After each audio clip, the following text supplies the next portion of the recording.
So here's our second session today on day 2 of NICC 2023 in Montreal. And we have Laura Twidle, who's the CEO of Cat IQ Canada. And we also have Caroline Floyd, who's a director and a participant of all sorts and wears a lot of hats at Cat IQ. So welcome. Thanks for sitting down. And I don't think we could have a more timely group to sit down and talk about things, because everyone is talking about cat losses and the problems that come with cat losses and how to address it. So when you guys walk around and you see things, are you getting inundated with delegates talking to you about cat and cat losses? I think mostly so far this year it's been anybody who knows who we are, and a lot of people in the Canadian industry do. It's, so you've been busy, because anybody who has access to the Cat IQ platform, which has the cat database, they're getting pelted with emails of catastrophe declarations. And then, of course, we produce the industry loss estimates. So we release the initial estimates, and then we do updated ones throughout. So with all of those things, everybody gets emails. And so it's very much like every week, many emails from Cat IQ. So I know Cat IQ has been around for a while, but it's a relatively new organization, and it's helping consolidate a lot of data, as you just mentioned. Now, look, now that Canada regularly is being confronted with the 4 horsemen of the apocalypse when it comes to weather and everything, what are some of the trends that are emerging as you look at the data? What are things we can maybe say, expect this as climate change and stuff moves forward? One of the things we've noticed this year, certainly, as Laura said, we've been sending a lot of email. Previous to this year, the most cats we declared in a year was 17.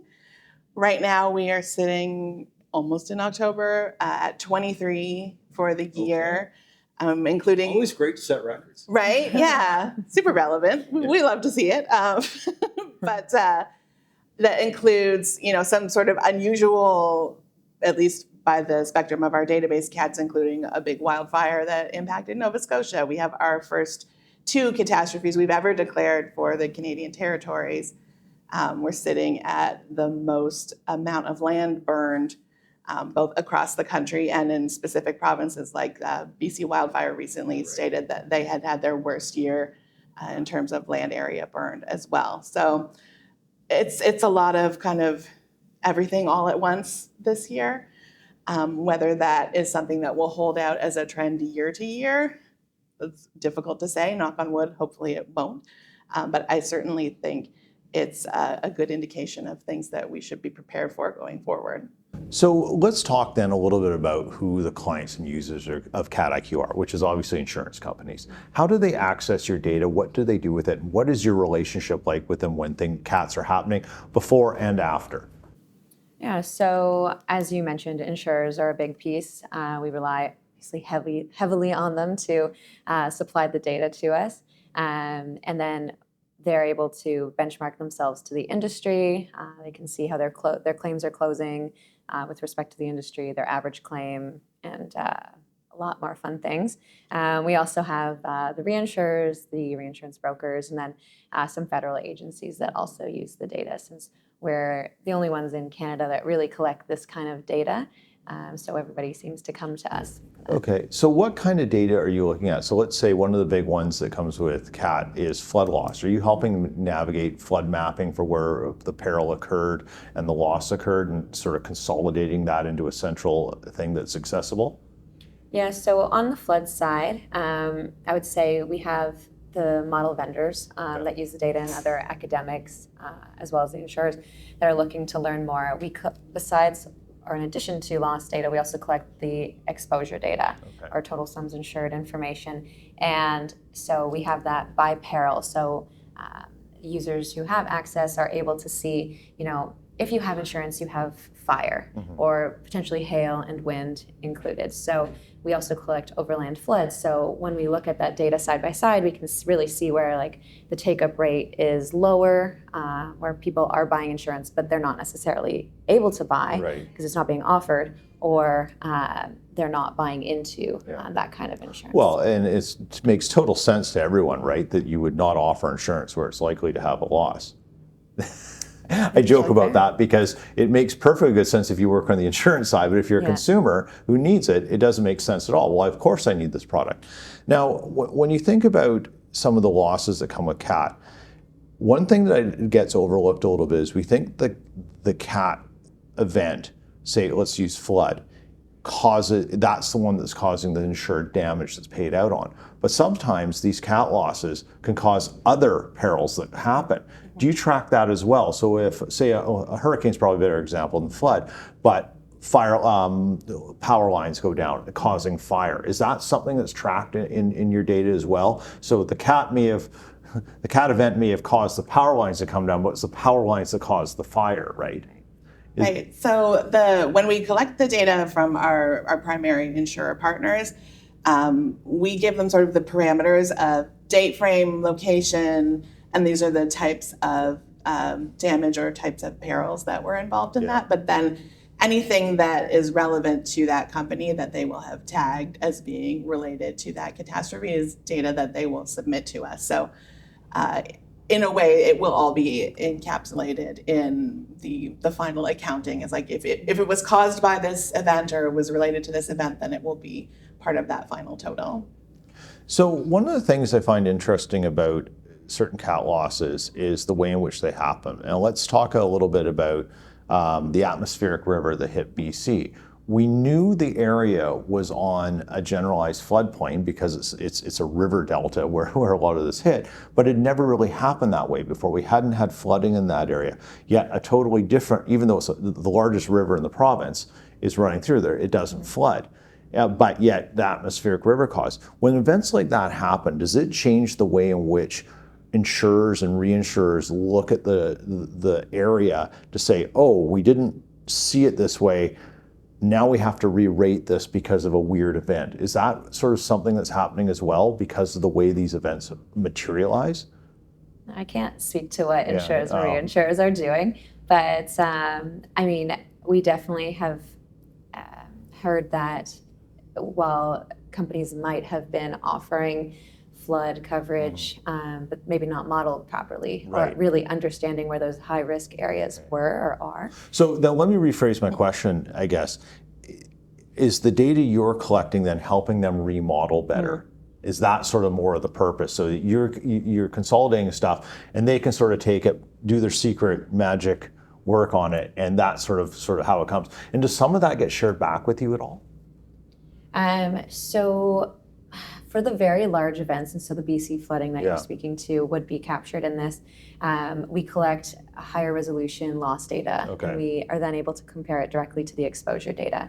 So the insurers are able to see what their market share specifically in this area would be, and then they're able to see as well what their loss is. So they can see if their claims they're having more claims than their market share worth in that area. So perhaps they're writing the riskier properties in that area. So with that, yes, I suppose we do enlighten the companies as to what kinds of risks they're writing. Yeah, okay, that makes sense then. So going forward, what do you think Cat IQ is going to be doing? You know, are there things that you can grow into as an organization to help serve the insurance industry and other entities that need cat information?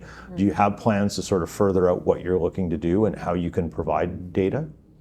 Sure. So we do have an advisory committee to Cat IQ, and we meet with them at least once a year, and the idea is to keep us up to date with the needs of the industry. Cat IQ was created by Joel Baker at MSA. We got to give Joel a plug. This is his brainchild. And Joel's an innovative guy. He's very modest about it, but he has a very good pulse on the industry and the needs for it. So Absolutely. Good plug. And Cat IQ is made by the industry for the industry, as was our now parent company, Perils.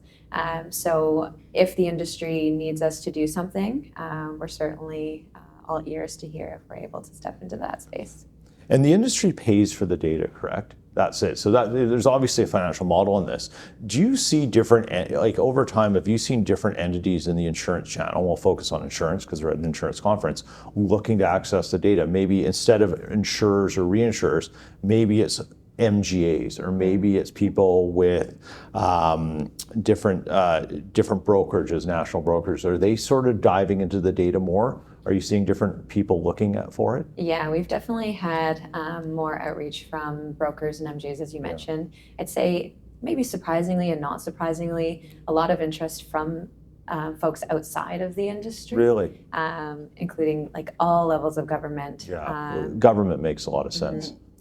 A lot of academics working in different areas of, say, modeling vulnerability versus flood risk or heat risk, that kind of thing, have been interested as well. And heat risk is another one we don't often talk about, but that is a peril, and there's a lot of parametric products out there to deal with heat risk things, particularly on farming crops and stuff where there is an event of damaging crops due to sustained exposure to heat. When you look at other entities, are you seeing any sort of trade associations or things like that, people that may be industry related to, say, help advise their membership of like dealing with things? I can think of maybe farming industries perhaps. We have had some agriculture groups reach out. Unfortunately, at this time, their interest would be crop insurance, but NICC, we don't collect the crop insurance data. Okay.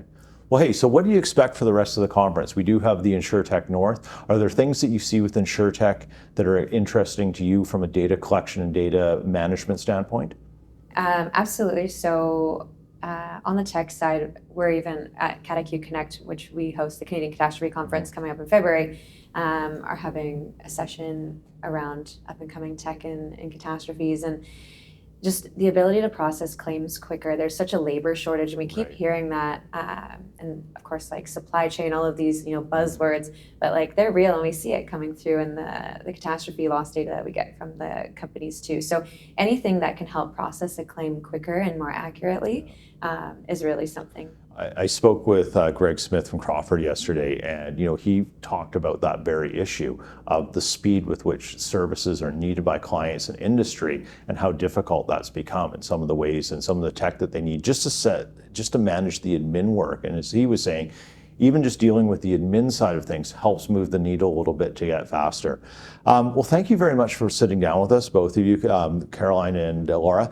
Really appreciate your time, and enjoy the rest of the conference. And thanks for being a part of the Insurance Podcast at NICC. Thanks so much. Thank you very much.